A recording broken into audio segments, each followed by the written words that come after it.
Savez-vous qu'en France, la grande majorité des tomates est cultivée sous serre ? Les consommateurs français et européens en général consomment des tomates presque toute l'année. Pour faire face à ces besoins, il est donc nécessaire d'avoir des cultures abritées et parfois chauffées. Chez Savéol, les tomates poussent sous serre, une véritable maison qui protège les plants des multiples agressions extérieures. Le froid, le vent, la pluie, la pollution, et leur assure une croissance confortable sans stress. Les tomates poussent de mars à novembre dans un terreau à base de fibres de coco. C'est ce que l'on appelle la culture hors sol. Les racines s'y développent à leur aise, permettant de protéger les plants des parasites présents dans la terre. En effet, contrairement aux idées reçues, la terre naturelle n'est pas un idéal de pureté, car elle contient des bactéries et des champignons pouvant être nuisibles. L'eau est fournie aux tomates par un système de micro-irrigation géré par ordinateur, ce qui permet d'apporter aux plantes juste ce dont elle a besoin, l'eau et les nutriments.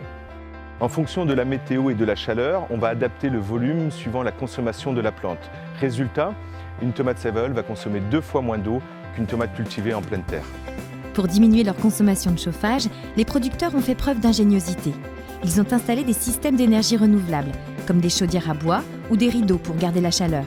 La nuit en particulier, un moyen de réduire leur facture d'énergie d'1 quart.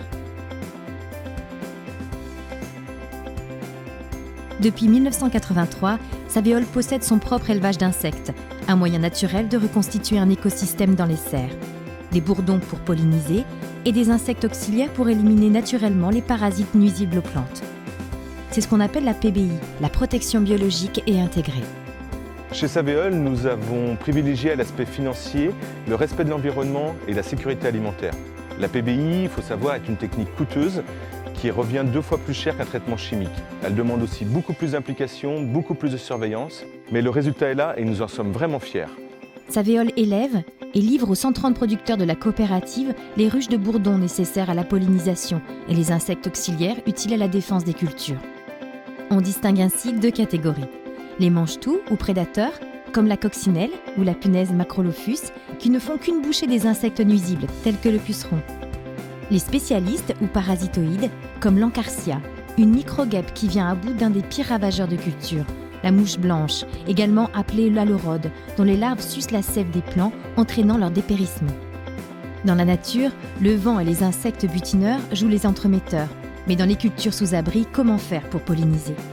Le bourdon est la solution, sans qui le producteur en serait encore à agiter délicatement et mécaniquement les bouquets de fleurs pour en faire tomber et voler les grains de pollen. Le bourdon assure le transport des grains de pollen. Après son passage, la fleur va devenir un fruit. Ils sont peu agressifs et très efficaces, même à faible température. Pour nous, ce sont vraiment des bons ouvriers naturels. Des conseillers, salariés de la coopérative, appuient techniquement les maraîchers pour la surveillance des cultures et la mise en œuvre de la PBI. Ils relaient sur le terrain les directives du groupement, apportent leur expérience et forment les salariés des exploitations.